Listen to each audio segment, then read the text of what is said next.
Let me define faith for you. Faith is a radical heart commitment to entrust myself and my life to God that results in a radical change in the way that I live my life.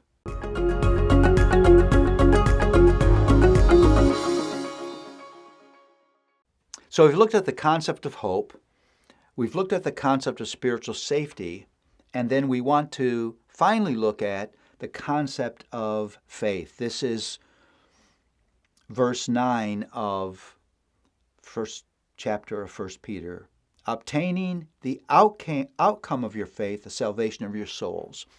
I am so glad that we can spend these months together in 1 Peter. This letter that is so current, that speaks with such power to the experiences we're having in this particular generation of Christianity.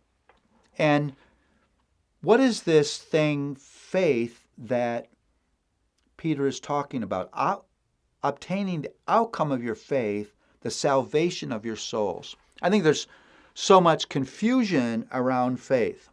I know in these studies I've given this example before, but I was speaking on faith to a small group, and I decided to ask the question for somebody. I said, just define faith for me. Someone says, well, it means to trust. I said, well, what does it mean to trust?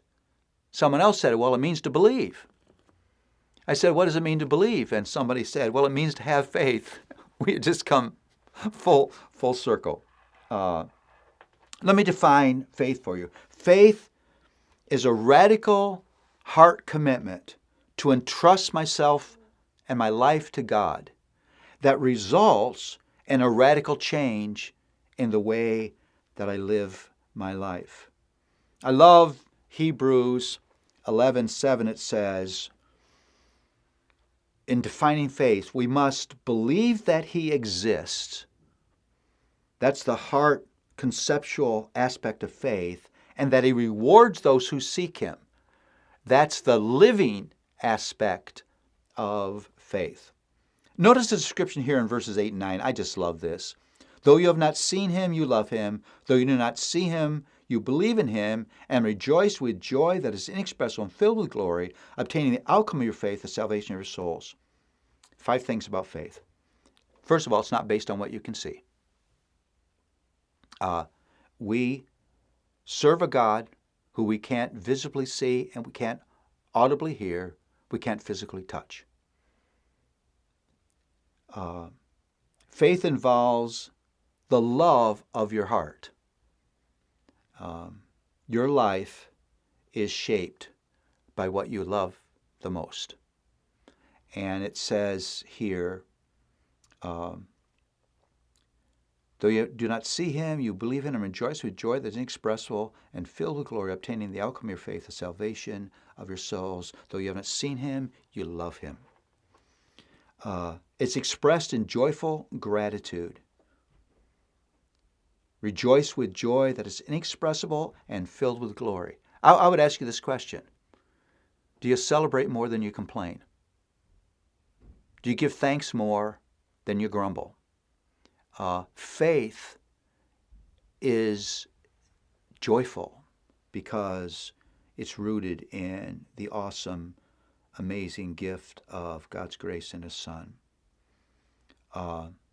Obtaining the outcome of your faith, the salvation of your souls, the epicenter of faith is God's saving work and saving promises.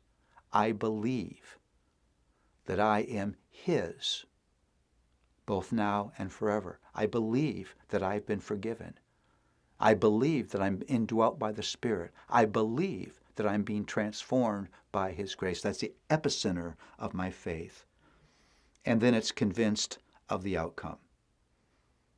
Even though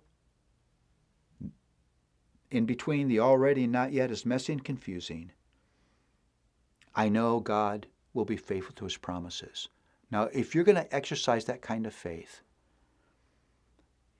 you need to be in His Word and you need to embrace His work. Because His Word and His work is what faith is about.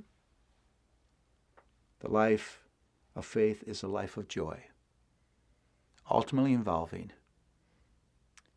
my surrendering my glory to the glory of this one who is so loving, so giving, so merciful, so powerful, so faithful, and has unleashed all of that for my good.